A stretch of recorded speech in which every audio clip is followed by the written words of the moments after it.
YTN 라디오 김우성의 생생경제. 안녕하십니까. YTN 라디오 김우성 PD입니다.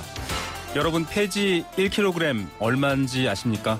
2011년엔 폐지 1kg이 200원이었고요. 현재는 100원 혹은 그보다 더 싸다고 합니다. 원자재 가격, 국제 유가 떨어지는 뉴스만 봤는데 알고 보니 같은 이유 때문에 폐지와 고철 가격도 곤두박질 칩니다. 요즘 폐지 줍는 노인분들 잘 안 보이죠? 이 강추위 속에서 폐지를 주어도 손에 쥐는 돈이 작기 때문이라고 합니다. 오늘 뉴스 중에서 저소득층이 훨씬 더 많이 자살을 생각한다는 연구 결과도 발표됐는데요. 위기의 저소득층, 잠시 후 전문가와 함께 짚어보겠습니다. 서민과 저소득층의 삶 갈수록 힘들어지고 있습니다. 지금 민생 살리기 서명운동 한창인데요. 그 민생, 서민들도 좀 생각해주는 민생이면 좋겠습니다. 서민, 설마 서러운 백성의 준말은 아닐 테니까요. 2016년 1월 21일 목요일 김우성의 생생경제 지금 시작합니다.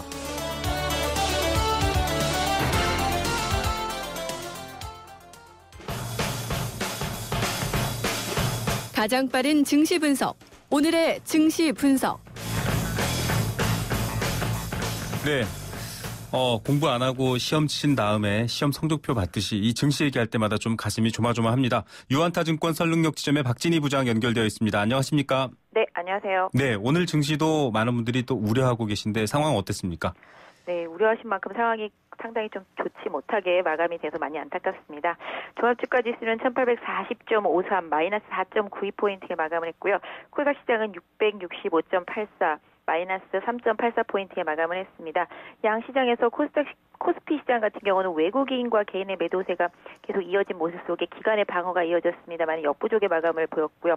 코스닥 같은 경우는 외국인이 장초반 매도하다가 매수로 전환했습니다만 기관의 좀 강한 매도 속에서 종목별로 좀 약세 흐름이 이어진 모습이었습니다.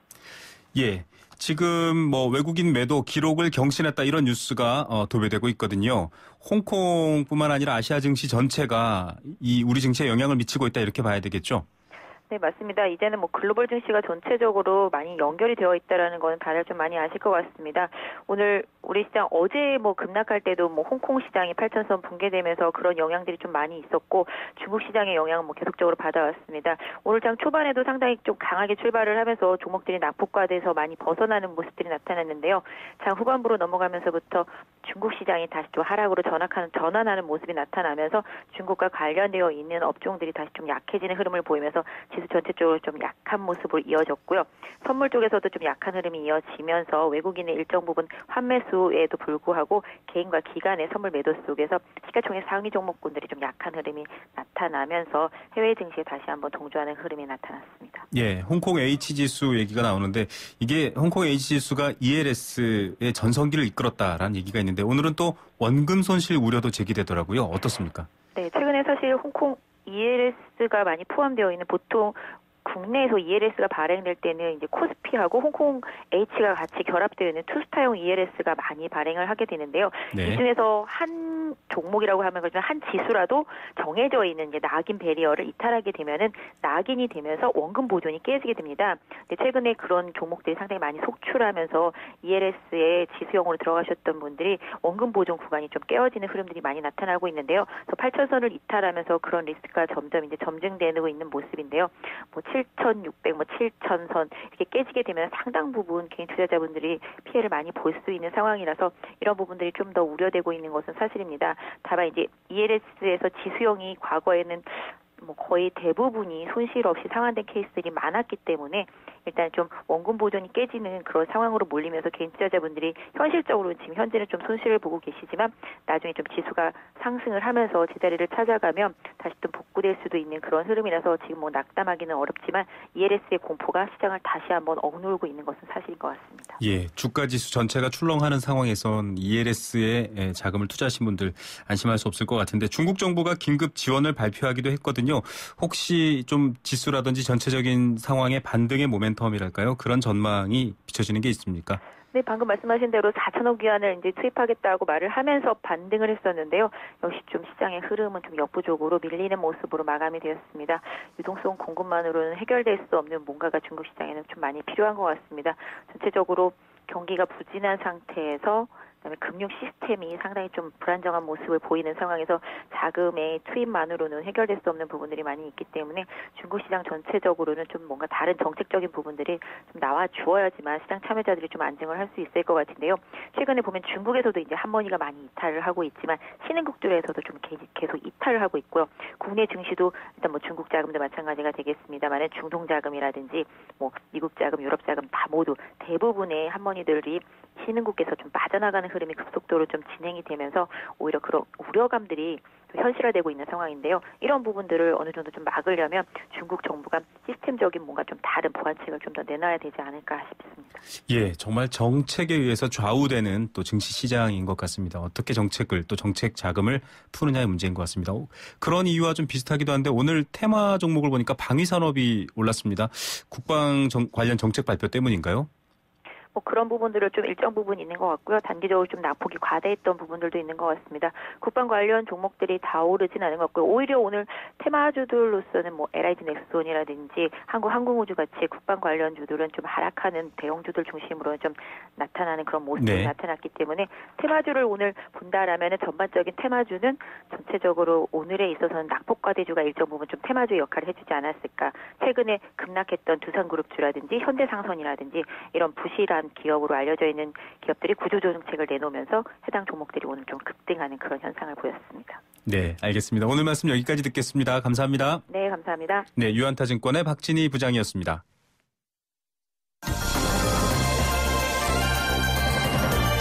오후에 만나는 싱싱한 경제 소식, 경제뉴스 브리핑.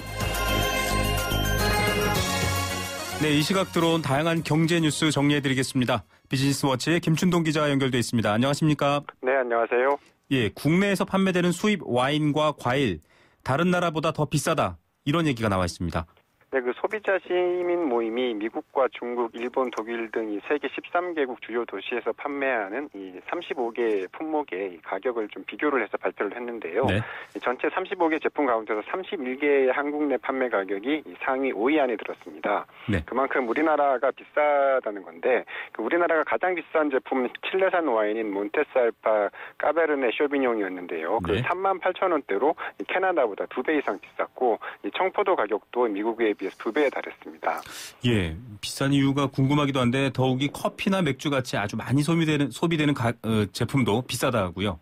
네, 그 뭐 대표적인 그 커피 브랜드인 스타벅스 커피가 캐나다보다 뭐 73%나 비쌌고요. 네. 그 네덜란드 맥주인 하이네켄은 현지 가격의 2.7배에 달했습니다. 그 1.5리터짜리 코카콜라 가격은 중국의 2배였고 이 수입품은 아니지만 삼겹살 가격도 13개국 가운데서 가장 비싼 것으로 나타났습니다. 예, 요즘처럼 글로벌 물류가 발달했는데 이게 무턱대고 비쌀 이유가 없을 것 같은데 이유는 어떤 이유입니까? 그 가격이 비싸도 뭐 그만큼 잘 팔리고 또 그래서 이 유통업계가 그만큼 이 마진을 많이 챙기고 있기 때문입니다. 유통 마진 때문이다? 네, 맞습니다. 예. 실제로 이 소비자 시민 모임 측은 이 유통업계가 실제로 가격을 내리기보다는 할인 행사나 이 기획 상품 행사로 가격을 낮춘 것처럼 연속인 마케팅을 하고 있다. 뭐 이렇게 지적을 했는데요. 이 자유무역 협정 체결에 따른 이 관세 인하 혜택이 이 소비자들에게 직접 들어갈 수 있는 제도 개선이 필요하다고 좀 그렇게 강조를 했습니다. 예, 내수 진작의 방법 중에 하나로 또 제기된 게 바로 이 유통 마진 또 유통 개선 끊임없이 제기되고 있는데 참 어려운 것 같습니다. 국제 유가가 정말 바닥을 모르고 떨어지고 있는데 전 세계 평균 휘발유 가격도 10% 이상 내렸다고요. 네, 그 글로벌 페트롤 프라이시스닷컴이라는 이 사이트의 조사인데 그 세계 그 100개국의 평균 휘발유 가격이 최근 3개월간 0.99달러에서 0.88달러로 11% 하락한 것으로 나타났습니다. 그 미국이 15.4%, 싱가포르가 14.5%, 대만이 13.7%, 일본이 12.5%가 내렸고요. 네. 우리나라 휘발유 값은 7.9%가 떨어진 것으로 나타났는데 유럽과 중국은 각각 4%와 6%가 내려서 우리나라보다 인하폭이 더 적었습니다. 예, 뭐 휘발유값 안 떨어지는 이유는 여러 차례 분석해드렸지만 유류세가 큰 문제이긴 한데 의외로 또 이 기름이 나는 나라들, 사우디아라비아를 비롯해서 이런 나라들은 휘발유값이 올랐다네요. 네, 그 30%에서 최대 50% 이상 올랐다고 하는데요. 이 네. 바레인이 58%나 올랐고, 이 오만과 카타르도 30% 넘게 올랐다고 합니다. 이 브라질의 휘발유 값도 뭐 11% 넘게 뛰었다고 하고요. 이 세계 최대 원유 수출국인 사우디는 전 세계에서 기름값이 그 세 번째로 싼 나라였는데 이번에 5위로 좀 밀렸다고 합니다. 네. 이 국제 유가가 떨어졌는데 이 산유국의 휘발유 값이 뭐 왜 올랐느냐, 뭐 이게 좀 이상하게 생각하실 텐데요. 이 산유 정부가 이 저유가로 수입이 줄면서 이 재정난에 시달렸고, 그러면서 작년 말에 이 연료 보조금을 대폭 삭감해서 이 되레 이 석유값이 올랐다고 합니다. 예, 그래도 좀 부럽습니다. 세 번째로 싼 나라였는데 다섯 번째로 싼 나라. 네, 절대적으로 예. 비교하면 뭐 아직도 우리나라에서 예, 그럼요. 말씀하시죠. 우리의 네. 기름값이 좀 비싼 것 같습니다. 네. 대기업들이 주택 임대 사업에 뛰어들고 있다고요?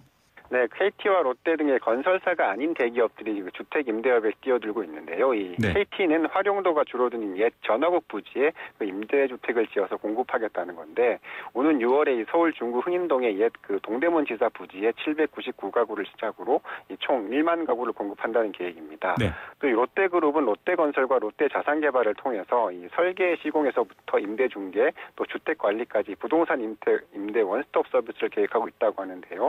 2020년까지 총 18,000가구 공급을 목표하고 있습니다. 이 하나금융그룹도 이게 금융회사인데 하나은행과 외환은행이 합병으로 폐쇄되는 점포에 임대주택을 짓는 방안을 좀 검토 중이라고 합니다.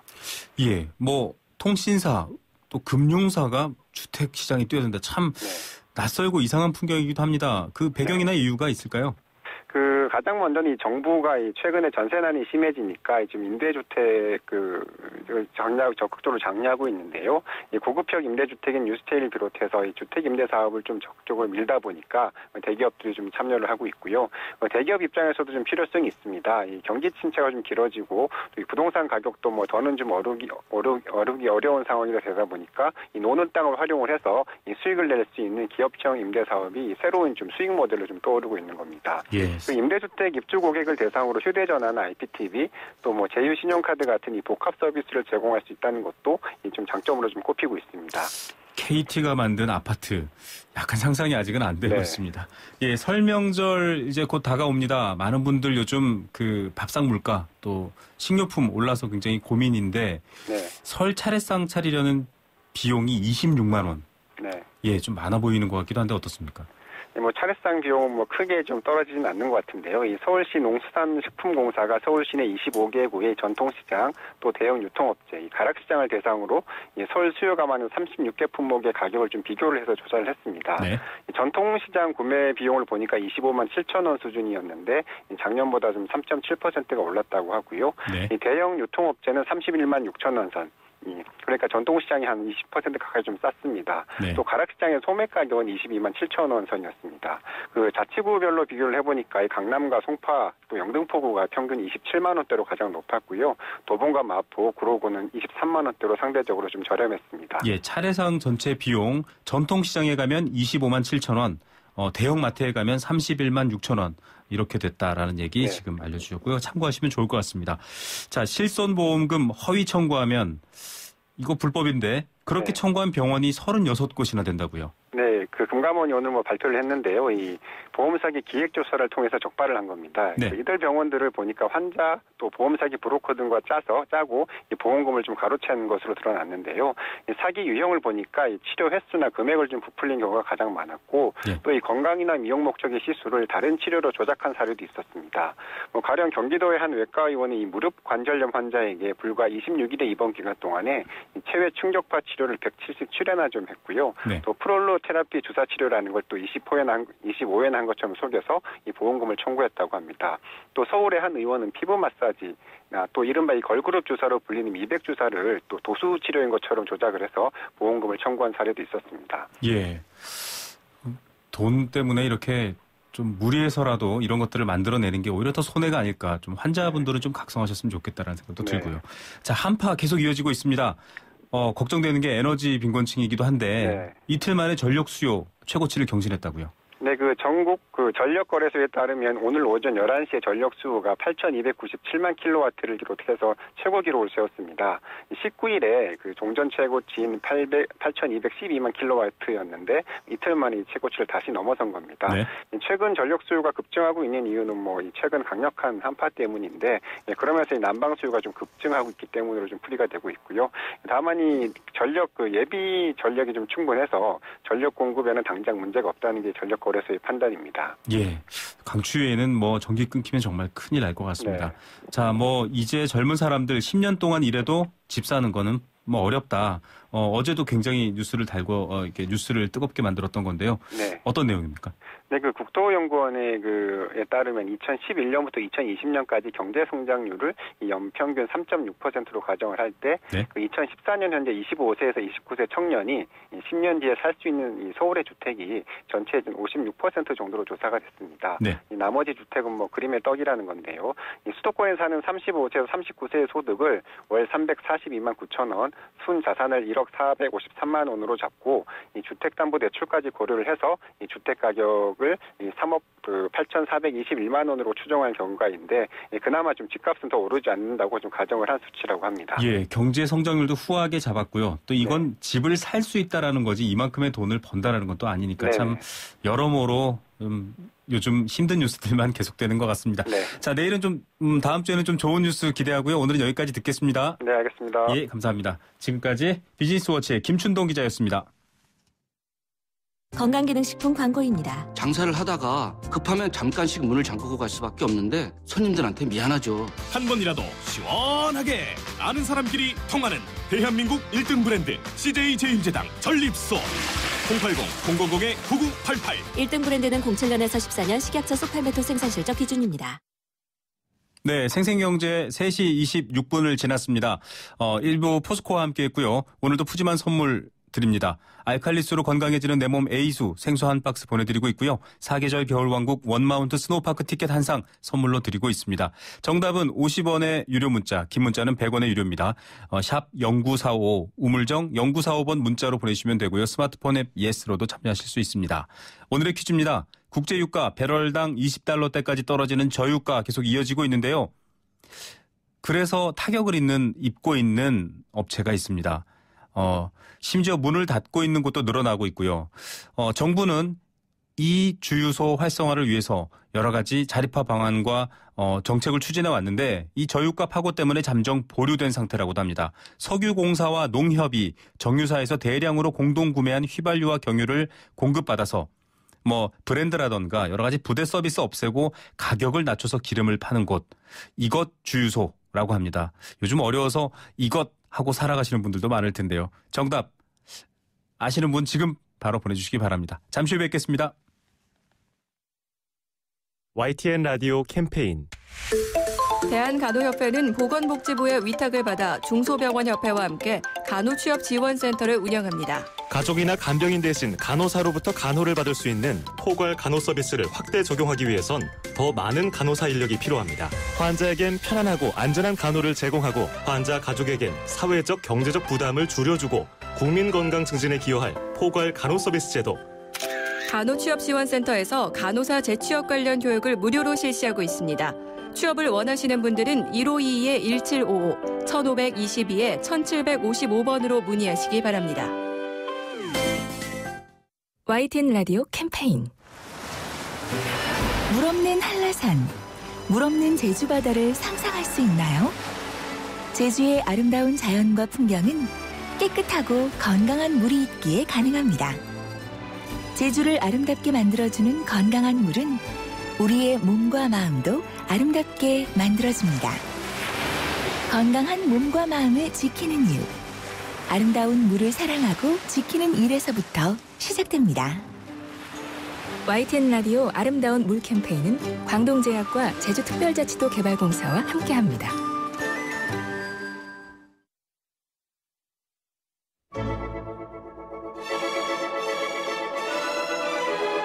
삶을 위한 생생한 라디오 경제.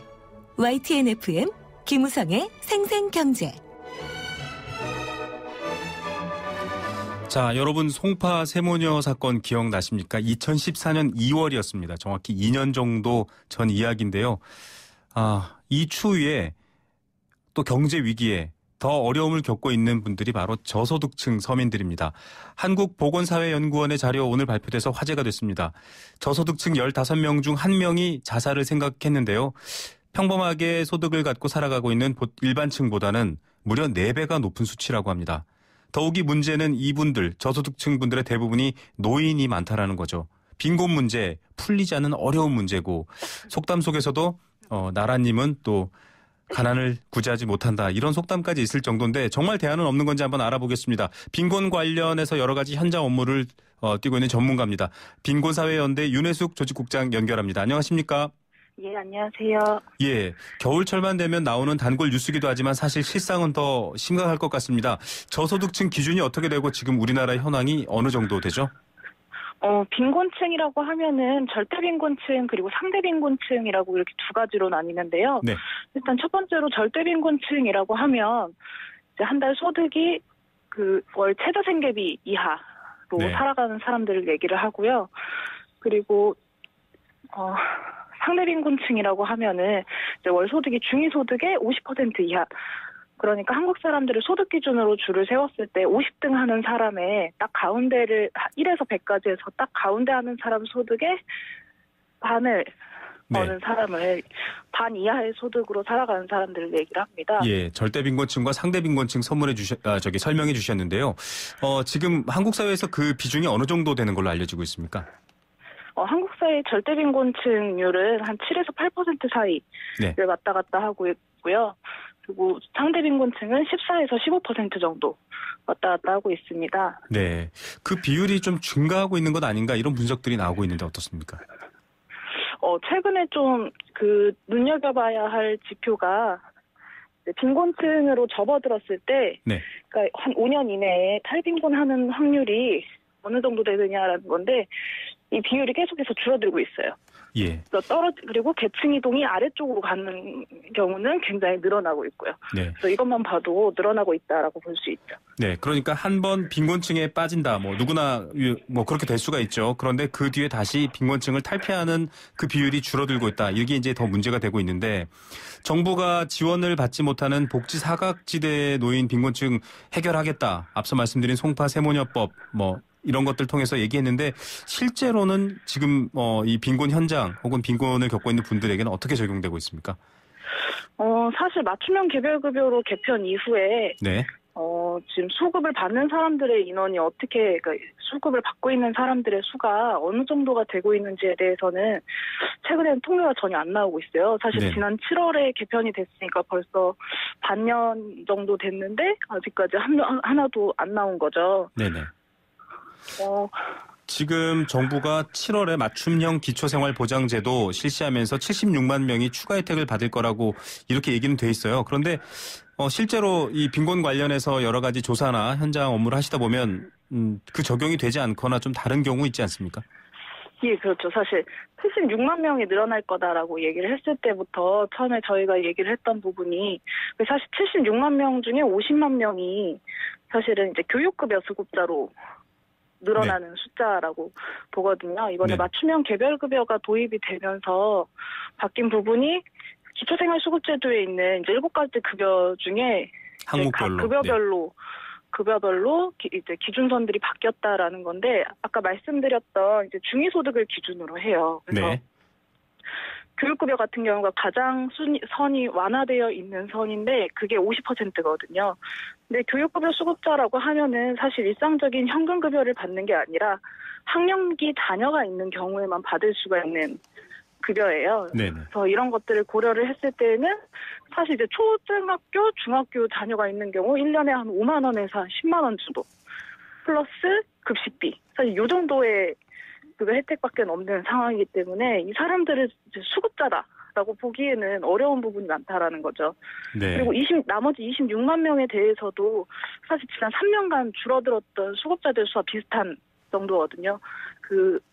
기초생활 수급자 수가 계속해서 한 2.2%대 후반에서 3% 정도 사이를 왔다 갔다 하면서 수급률이 있는데 2009년을 정점으로 이때가 한 150만 명 정도 됐었고 최근에는 이제 한 130만 명에서 135만 명 정도 이제 최근까지 왔다 갔다 했다라고 보고 있어요. 그래서 그렇게 보면은 사실 지난 몇 년 동안 줄어들었던 숫자와 나머지 26만 명이라는 숫자가 비슷한 숫자다. 그래서 76만 명이 늘어난다라고 이제 숫자를 굉장히 큰 것처럼 얘기를 했지만 실제로 까보면은 그렇게 큰 숫자가 아니다라는 거죠. 예, 사실은 이게 이렇게 법이 만들어진 게 이제 송파 세무녀법이 이유가 됐는데 얼마 전에 알려진 사례 하나를 제가 또 여쭤보겠습니다. 어떤 분이 살 집도 없고 또 생계도 막막해가지고 이 긴급 지원을 신청했는데 월세 기준에서 3개월이 연체되어 있거나 1년 내 실직한 분들에게만 지원한다 이런 게 있더라고요. 근데 대부분의 이 빈곤층 혹은 극빈곤층은 월세가 아니라 일세를 내지 않습니까? 하루하루 반값을 내거나 주 단위로 내는데 이럴 경우엔 지원을 못 받는다 이런 기사가 있었거든요. 이게 사실입니까? 예, 맞아요. 저희가 상담을 했던 사례 중에도 그런 분이 계셨는데 이제 쪽방에 사시는 분이었고 일세를 내고 사시는 상황에서 실직을 하신 지가 오래되시고 해서 사실 본인의 소득이 없어서 주변에서 도와주는 이제 사적 이전 소득이라고 얘기를 하는데 이제 그 금액을 가지고 살고 계셨는데 사실 이제 주변에 있는 이제 완전 타인인 사람들이 계속해서 도움을 주긴 어렵기 때문에 이제 수급 신청을 해보기 위해서 찾아오셨었고 일단 당장에 밀려 있는 일세가 15일치가 있었어요. 네. 15일치의 일세를 밀렸다는 건 이 사람은 매일매일 이 하루에 8,000원이라는 돈을 내지 못했기 때문에 집주인으로부터 짐들을 다 집 밖으로 빼겠다 혹은 집 앞에 찾아와서 문을 쾅쾅쾅 두드린다든가 이제 이러한 위협들을 받은 거거든요. 그러면 이제 당장의 주거지를 상실할 수 있다라는 문제가 되는 건데 이제 이것 때문에 긴급 지원 신청을 했더니 일세 15일로는 긴급한 상황이라고 볼 수가 없습니다. 월세가 3개월 이상 밀려 있는 상황이어야 합니다라고 얘기를 하는 거죠. 예. 또 한 사례로는 이제 거리에 노숙하시는 분을 이제 거리에서 만나서 이제 지원을 받는데 실직을 한 지 1년 이내여야 하는데 실직을 한 지 2년 이상이 되었기 때문에 긴급복지 지원 대상이 아니다라고 얘기를 한다는 거죠. 이런 경우들이 상당히 긴급성에 대해서도 이제 긴급복지 지원은 사실상 그 법에 있어서 얘기를 하는 게 일단 먼저 긴급해 보이는 상황이 있다면 일단 먼저 지원을 한 뒤에 후 조사한다라고 얘기를 하지만 실질적으로는 전화해서 이미 이 지원 신청 자체가 막히는 경우가 많은 경우가 이제 있습니다. 예, 법이 사실은 현실을 못 따라가고 있다 이런 얘기 많이 하지만 이런 것도 같은 사례인 것 같습니다. 조사 내용을 보니까 노인은 빈곤층이 노인 중에 74%가 빈곤층, 여성은 32%, 한부모 가정은 18% 이렇게 조사가 됐습니다. 기초노령연금, 노인 기초연금 다들 받고 계실 텐데 오히려 이런 부분이 결과가 나온 건 어떤 이유일까요? 문제가 되고 있다고요?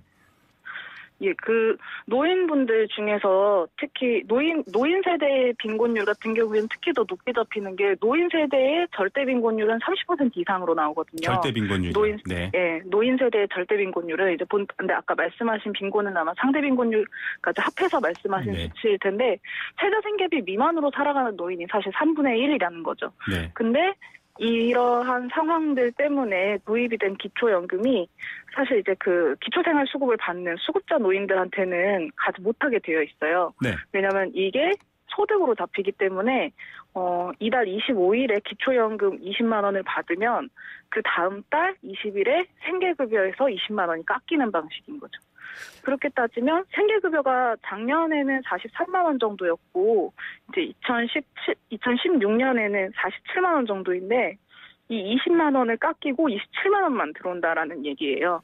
그래서 실질적으로 기초연금이 가장 가난한 그 기초생활수급자 노인들한테는 돌아가지 못하고 있다라는 거죠.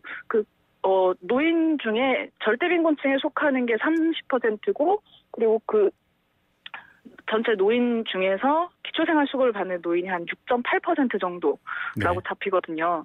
그럼 이제 이 6.8%의 노인들은 가장 한 상태에 있는 사람들임에도 불구하고 기초연금을 받지 못하는 상황에 빠지는 거죠, 실질적으로. 예, 법과 정책의 취지가 그 대상에 닿지 못한다라는 거 한번 되살펴봐야 될 것 같습니다. 오히려 노인기초연금 때문에 이 빈곤층에 있는 노인들이 더 힘들어진다라는 얘기인데 오늘 정말 이슈가 된 뉴스가 이 저소득층에서 자살 생각을 더 많이 한다. 8배 더 높다. 이런 얘기도 나오고 있습니다. 지금 한 조사를 보면 소득이 낮은 집단일수록 사회적 유대감, 그러니까 안전망이 없다라는 거거든요. 힘들 때 손을 뻗칠 데가 없다. 이런 얘기인데 지금 조사해본 그런 내용은 어떻습니까? 아무래도 일단은 손을 내밀 곳이 없다라는 데는 이런 공적 제도들도 포함이 되는 문제인 거죠. 그래서 지금 맞춤형 개별급여로 개편을 하면서 이 법안이 통과되기 전부터 이제 계속해서 붙었던 이름이 송파세모녀법이었지만 네.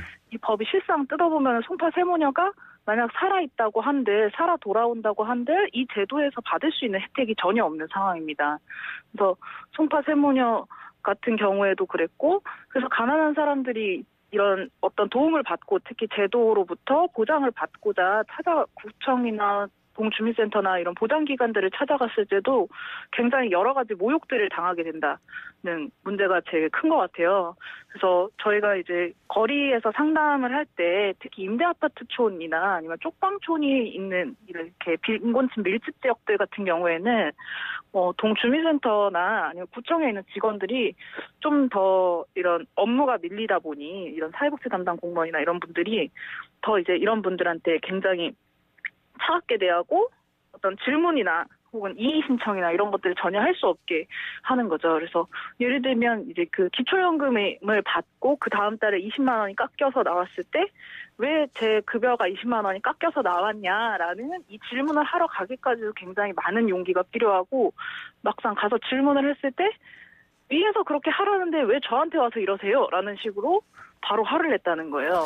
그래서 이제 이런 얘기들만 들어도 이런 분들이 사실 어떤 상황들이 있을 때 아쉬운 소리를 계속해서 해야 되고 이런 얘기들을 한번 할 때마다 이러한 모욕감들을 사실 계속해서 견뎌내야 되는 것들이기 때문에 이런 것들이 계속 쌓이다 보면은 이제 마음에 있어서 마음의 가난도 계속해서 올 수밖에 없는 상태인 거죠. 예, 일선 사회복지 공무원들 정말 열심히 하시고 과로로 잘못되시는 분들이 있을 정도로 애쓰고 있는 건 다 알고 있지만 이제 현재 상황이 그렇죠. 소득 대비 복지 지출 증가 속도는 복지를 위해서 걷어들이는 돈보다 훨씬 적다라는 게 지금 보도가 나오고 있는데 이런 상황들일 것 같습니다. 끝으로 지금 계절 관련된 질문 하나 드릴게요.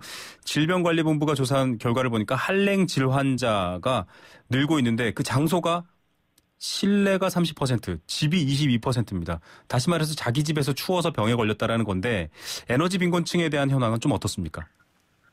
에너지 빈곤층에 대한 현황이라고 하면은 사실 지난 겨울 시작하면서 에너지 바우처 사업 이런 것들을 진행을 했었는데 네네. 이게 어르신들 같은 경우는 특히 더 글자를 아예 못 읽으시는 경우도 있고 이 내용이 무슨 내용인지 이해를 못 하셔서 신청을 못 하시는 분들이 많았어요. 네네. 그래서 저희가 만나시는 분들 중에서도 사실 지난 토요일에 아저씨 한 분이 돌아가셨는데 방 안에서 돌아가셨거든요. 네. 그래서 본인 옷도 입고 있는 채로 근데 보니까 이제 어떤 상황이었는지 모르겠지만 신발도 벗지 못하신 채로 되게 그냥 이렇게 집 안에서 돌아가신 상태였는데 에너지 빈곤층이라는 걸 별도로 얘기한다라기보다는 이제 사실 그런 분들이 대부분 사시는 곳들이라고 하면은 쪽방 지역 이런 곳들 같은 경우에는 이제 개별 난방 같은 게 잘 안 되어 있는 경우도 있고, 네네. 혹은 겨울에는 수급비 가지고서는 이제 이런 난방이나 이런 것들을 이제 완전히 하기에는 힘든 부분들이 있는 거죠. 그리고 에너지 바우처 같은 경우에도 이제 바우처 형태로 신청을 해서 본인이 신청해서 받아야 되는 에너지 바우처. 네. 예. 네, 본인이 신청을 해서 받아야 되기 때문에 이게 신청을 못하면 그냥 본인이 모두 부담을 해야 되는 거고 사실 또 그거 가지고서는 안 되는 지역들이 있는 거죠. 예를 들어 기름 보일러를 쓰는 지역이라든가 도시가스 같은 게 안 들어오는 지역이라든가 그래서 그걸로는 감당이 안 된다. 이런 문제들도 많은 것 같습니다. 예, 알겠습니다. 좀 계속 또 가장 약자들이 먼저 딛고 일어서야 또 강자도 행복할 수 있을 것 같은데요. 그런 부분에 많이 수고해 주시기 바라겠고요. 오늘 말씀 여기까지 듣겠습니다. 예. 네, 지금까지 빈곤사회연대 윤혜숙 조직국장이었습니다.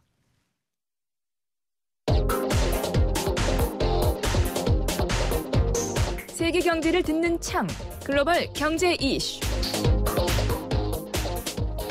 네, 빈곤층뿐만 아니라 전 세계 경제도 다 어려운 상황이긴 한데요. 어떤 소식들 전해지고 있는지 알아보겠습니다. 글로벌 경제 이슈 매일경제 박소우 기자 연결합니다. 안녕하십니까? 네, 안녕하세요. 예, 정치, 경제 전 세계에서 사실 가장 관심을 끄는 데가 미국일 겁니다. 지금 대선 앞두고 아주 뜨거운데 어떤 판세로 돌아가고 있습니까? 예, 일단 아이오와 코커스랑 뉴햄프셔 프라이머리를 앞두고 있는데요. 네. 그러면 민주당 경선 후보 간에 지금 굉장히 좀 박빙의 승부가 펼쳐지고 있는 가운데 버니 샌더스 연방 상원의원이 지금 치고 나오고 있습니다. 네. 그런데 재밌는 건 이런 판세를 1년 전에 이미 예측한 곳이 있다고 합니다. 아, 예. 최근에 그 ABC, MBC 등 그 미국 언론이 민주당 경선 구도 변화를 보도하고 있는데요. 네. 그 일리노이 중서부에 있는 웨스턴 일리노이 대학 발표 자료를 새삼 다시 거론하고 있어서 주목받고 있습니다. 네. 이게 내용이 좀 재밌는데 네. 지난해 11월 대선 1년을 앞두고 있는 상태였죠.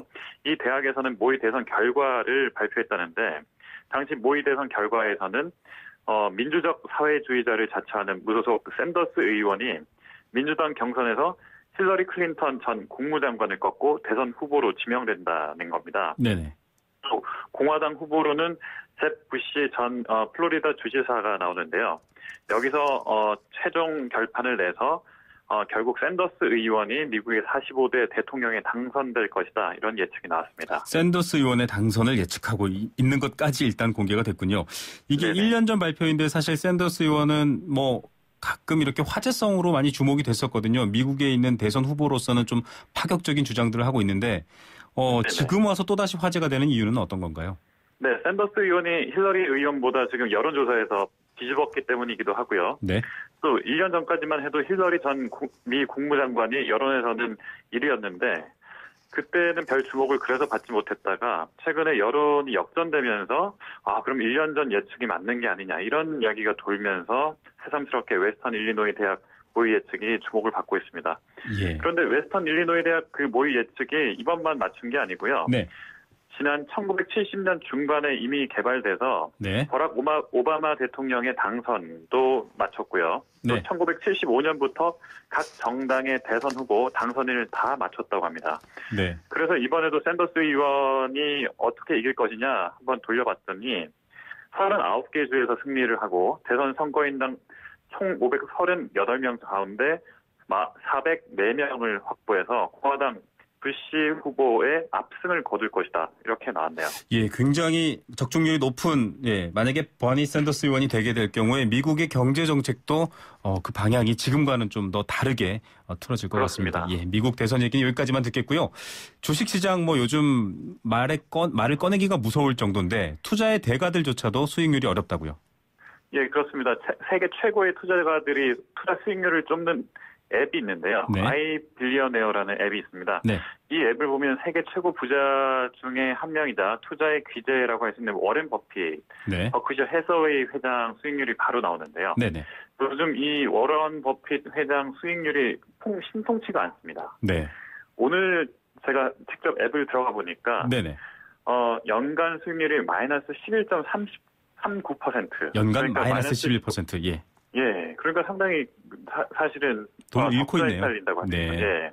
그래서 어디다 투자를 했는지 보니까 미국 은행 웰스파고라든지 식품회사 크래프트 하인즈, 코카콜라, 또 IT 회사 중에서는 IBM 등을 주로 보유하고 있더라고요. 그런데 네. 연초에 이들 주식이 약세를 보이고 있으니까 전반적으로 워렌 버핏 회장의 전체 펀드도 지금 마이너스를 보이고 있고요. 네. 그런데 예. 재밌는 건 워렌 버핏이 IBM 주식은 계속 사들이고 있다고 하는 겁니다. 네. 연말 수익률도 그렇게 나쁘지 지난해에도 계속 IBM 주식을 늘리고 있는데 과연 연말 수익률이 어떻게 될지 귀추가 주목되고요. 네네. 할 아이칸 펀드라고 해서 지난해 삼성물산 통합 과정에서 반대표를 행사하겠다고 해서 화제가 됐던 바로 그 펀드인데요. 네네.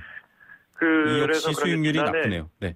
네네네. 지난해 너무 힘을 많이 뺀 건가요? 오늘 보니까 연간 수익률이 마이너스 36.7%에 달합니다. 네. 또 우리 그 IMF 외환위기 때에 상당히 이름을 날렸던 헤지 펀드의 제왕 조지 소로스 펀드도 있었는데요. 네. 이 펀드 역시 연간 수익률은 마이너스 16.38%였습니다. 네. 그래서 아이빌리어네어 앱에서는 세계 최대 펀드 운용사들의 수익률이 계속 올라오고 있는데요. 운영 규모 17위까지 오른 업체 중에서 현재까지만 보면 플러스 수익률을 낸 곳이 없어서요. 참 아이러니하다는 생각이 들었습니다. 예, 오늘은 좀 이 정도 얘기로만 들어야 될 것 같습니다. 전 세계 부호 혹은 투자의 규제들조차도 어려움을 겪고 있는 글로벌 경제 얘기였습니다. 여기까지 듣겠습니다. 감사합니다. 네, 감사합니다. 네, 매일경제신문 박수호 기자와 글로벌 경제 이슈 짚었습니다.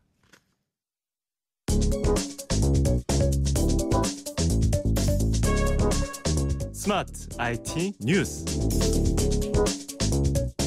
네, 스마트 IT 뉴스 따라가면 미래의 경제가 보일 것 같습니다. 김들풀 편집장 연결되어 있습니다. 안녕하십니까? 네, 안녕하십니까? 예, 애플의 움직임이 감지되고 있다. 이건 어떤 얘기입니까?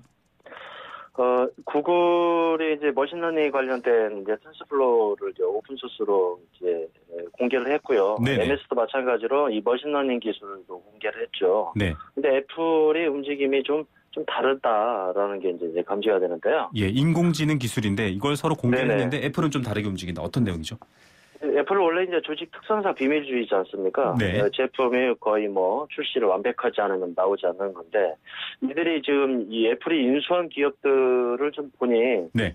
좀 패턴이 좀 다르다. 네. 이제 예컨대 엊그제 이모션트라는 스타트업을 인수를 했거든요. 애플이 인수를 했습니다. 예. 네네. 근데 이게 얼굴 표정을 인식하는 이 기술을 보유하고 있어요. 이모션트가요. 네네. 네네. 그래서 이제 클라우드 소싱을 활용해서 많은 사람들의 감정을 한 10만 가지 정도의 표정을 이제 수집하고 분석하는 기술인데요. 네네. 이 기술이 데이터를 저장하지 않는다는 거죠. 그러면 초기에 일부만 저장을 하고 팩트를 찾아내서 나머지 있는 데이터들은 다 버리고 새로운 이제 패턴을 찾아내는 이런 이제 기술이라는 거죠. 네, 언뜻 듣기엔 좀 와닿진 않는데 이를테면은 모든 표정들을 다 저장하는 게 아니다 이런 말인가요? 네네. 이제 예컨대 이제 이 구글 같은 경우나 페이스북 같은 경우에는 데이터들을 계속 축적을 해놓죠. 네. 그래서 구글 포토를 무한대로 오픈한 경우에도 이제 그런 이미지를 분석하기 위한 데이터 축적이거든요. 네네. 마찬가지로 이제 페이스북도 올라와 포스팅 돼 있는 이미지들을 계속 축적을 해서 데이터를 찾아내는데 네. 애플은 이런 방식이 아니다 이렇게 이제 보고 있는 것이죠. 예. 차이점이 어떤 건지 좀 궁금하기도 합니다. 네, 애플은 이제 표방하는 게 이제 개인정보지 않습니까? 네네. 우리는 개인정보를 저장하지 않는다. 네. 이거를 계속 팀쿡도 마찬가지로 계속 강조하고 있는데요. 이 기술 자체가 퍼세티오라는 영국의 인공지능 스타트업도 인수를 했거든요. 네네. 여기도 마찬가지로 아주 작은 데이터를 가지고 딥러닝에 이용하겠다, 이미지 인식을. 네네. 이런 부분이라는 얘기죠. 그래서 애플은 빅데이터가 아닌 새로운 패턴으로 돌고 나오지 않겠느냐. 지금 애플은 이제 조용하지 않습니까? 이 인공지능 부분에서. 네네. 그래서 이제 이렇게 좀 추측을 한번 해보는 거죠. 예. 기존의 뭐 자동차 회사부터 뭐 또 쇼핑 회사, 카드 업체, 금융 전부 다 빅데이터를 축적해서 그걸 통해서 아주 더 정확하게 최적화를 시키려고 하는데 애플은 뭔가 다르다. 좀 기대됩니다. 아직 그 그림이 어떻게 정확하게 네네. 보여지지는 않지만 그렇게요. 이런 이미지 인식뿐만 아니라 또 음성 이미지도 굉장히 확장되고 있는 걸로 알고 있거든요. 네, 맞습니다. 네.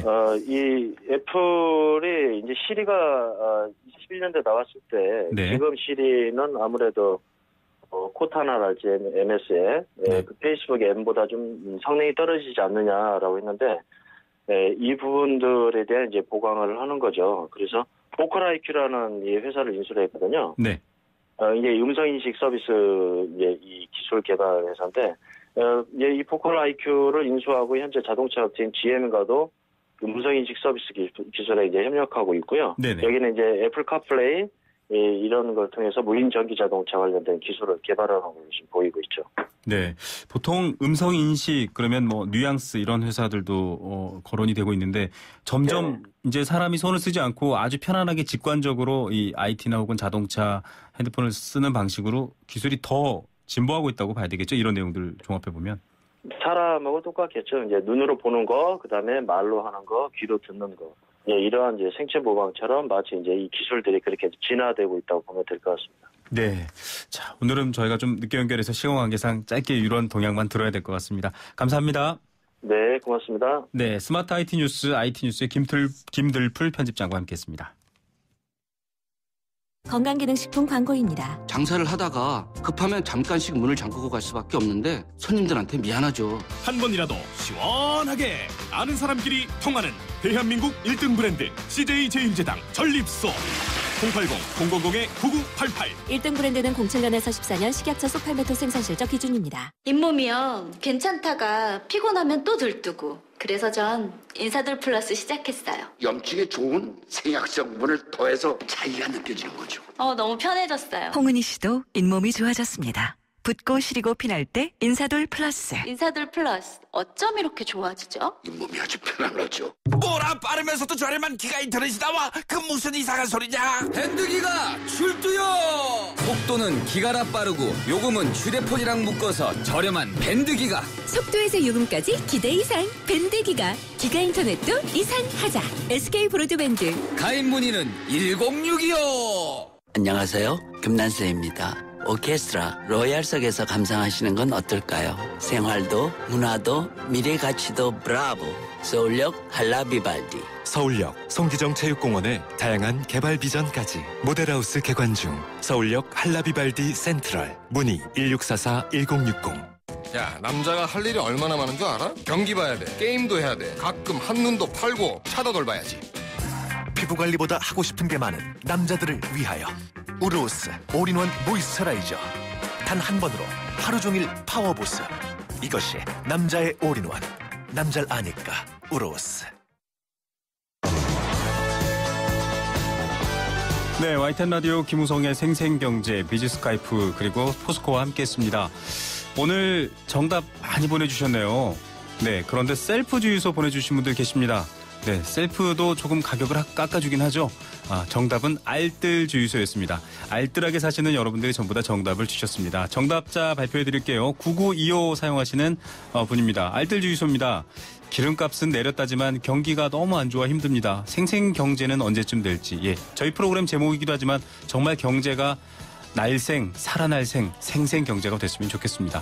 4961 휴대전화 뒷번호 쓰시는 분입니다. 알뜰 주유소 정답 보내주시면서 서울 시내버스 171번 기사입니다. 신호 대기 중에 빨리 보냅니다. 라고 하셨습니다. 171번 기사님 덕분에 버스 안에 계신 분들 다 들으실 텐데요. 오늘 부자 되시고 좋은 일 많이 생기시길 바랍니다. 자, 김우성의 생생경제 오늘 순서는 여기까지였습니다. 내일 다시 인사드리겠습니다. 감사합니다.